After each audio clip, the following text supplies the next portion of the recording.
Saudara, nasib pilu dialami ibu hamil dan janin yang berada di kandungannya. Iren Sokoy meninggal bersama janinnya setelah diduga ditolak sejumlah rumah sakit saat akan melahirkan di Kabupaten dan Kota Jayapura. Kematian Iren Sokoy dan janinnya merupakan tragedi yang memilukan. Bagaimana bisa Iren mengalami nasib senaas itu?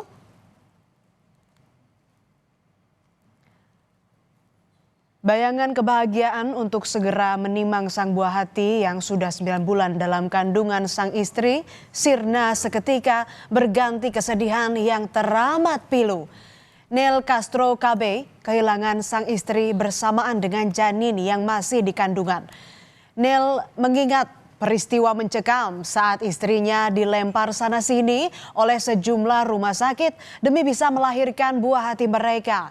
Bahkan ada rumah sakit yang memintanya membayar dengan sejumlah uang dahulu.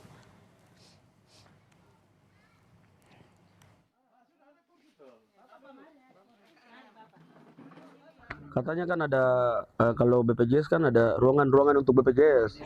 Karena memang dia penuh sekali, jadi dia bilang yang ada tuh VIP saja. 3-4 juta kamu bayar dulu. Iya, dia bilang belum tentu ada dokter, katanya begitu. Ketung karena takut nampaknya sudah sesak, jadi mau lari lagi ke dok 2. Jadi suster bilang karena mungkin ke sana jauh, takut juga atau putar balik, ya sudah memang tidak bisa itu. Kisah tragis Iren bermula pada Minggu 16 November lalu.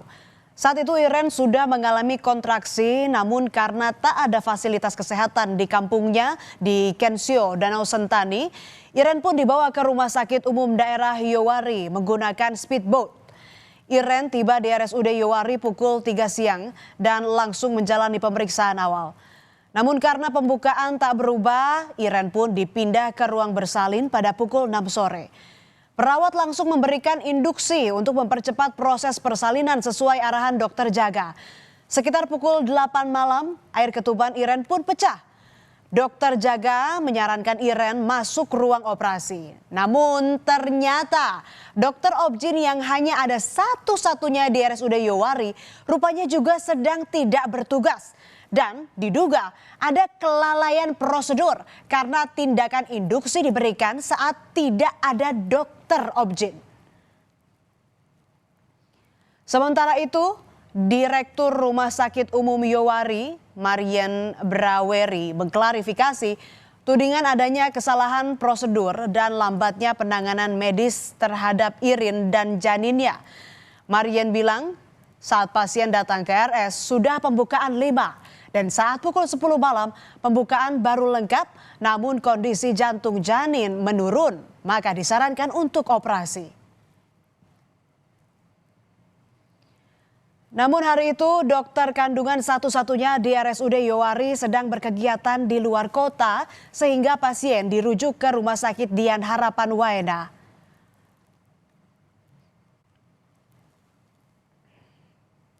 Dari RSUD Yowari, Irin pun dibawa ke RS Dian Harapan Waena menggunakan ambulans.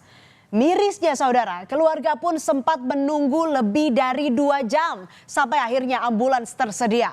Keluarga semakin panik karena Irin terus beronta kesakitan. Saat perjalanan, pihak RS Dian Harapan memberi kabar lewat telepon bahwa kamar untuk BPJS Kesehatan kelas 3 sudah penuh. Ditambah dokter anestesi juga sedang tidak ada. Keluarga pun memutuskan membawa Irin ke RSUD AB Pura karena pertimbangan RS tersebut merupakan RS terdekat. Ironi saudara, lagi-lagi Irin dan janinnya harus menahan sakit karena setibanya di RSUD AB Pura, pihak rumah sakit bilang kalau ruang operasi mereka sedang renovasi. Sehingga Irin dan janinnya belum juga bisa ditangani. RSUD AB Pura pun menyarankan agar pasien dibawa ke Rumah Sakit Bayangkara Jayapura. Namun di rumah sakit keempat itu saudara, di RS Bayangkara, keluarga kembali harus menelan pil pahit. Pihak RS bilang kamar untuk BPJS kelas 3 sudah penuh dan yang tersedia hanya ruang VIP. Keluarga pun diminta membayar uang muka sebesar 4 juta rupiah Namun karena keluarga tak memegang uang senilai 4 juta, pihak rumah sakit pun tak memberikan penanganan medis terhadap Irin. Abraham KB, mertua Irin, tak kuasa menahan kesedihannya. Ia marah dan kecewa karena menduga sejumlah rumah sakit yang mereka datangi bertele-tele dan terlambat menangani Irin serta janinnya. Emosi Abraham tumpah mengenang betapa pedihnya kejadian malam itu. Menantu dan cucunya dibiarkan terlantar hingga berujung kematian. Masuk di Bayangkara sudah. Kami lari masuk. Petugas kasih lapor. Dan Bapak ke kasir dulu. Ke kasir, keadaan kami ceritakan. Padahal si pasien ini menderita sekali dalam mobil. Coba petugas lari langsung ini tangani ke terada. Mereka tunggu perintah dulu baru laksanakan. Tapi langsung habis Bapak betul, ini kelas sudah full. Yang tinggal itu mungkin fit saja. Tapi Bapak dorang harus bayar DP 4 juta dulu. Baru kami layani. Saya tidak, tolong dulu, selamatkan nyawa dulu. Jangan uang yang langsung masuk. Kami lari ke depan, naik sekarang, turun begini, habis. Bapak kayak orang sinting, kembali lagi ke... Kepala Rumah Sakit Bayangkara AKBP Romi Sebastian membantah adanya penolakan tindakan medis terhadap pasien Irin. Romi bilang saat pasien datang, pihak RS Bayangkara tidak mendapat surat rujukan terpadu dari RS sebelumnya sehingga tenaga medis tidak mengetahui kondisi pasien. Romi juga menjelaskan kamar BPJS kelas 3 di RS Bayangkara saat itu penuh dan memang sesuai aturan pasien harus berpindah ke kelas umum jika tetap ingin mendapat perawatan. Dari Rumah Sakit Yewari itu tidak melalui sistem rujukan terpadu, namanya SISRUT. Kita tidak tahu keadaan pasien itu bagaimana. Ternyata keluarga ini adalah PBI, penerima bantuan iuran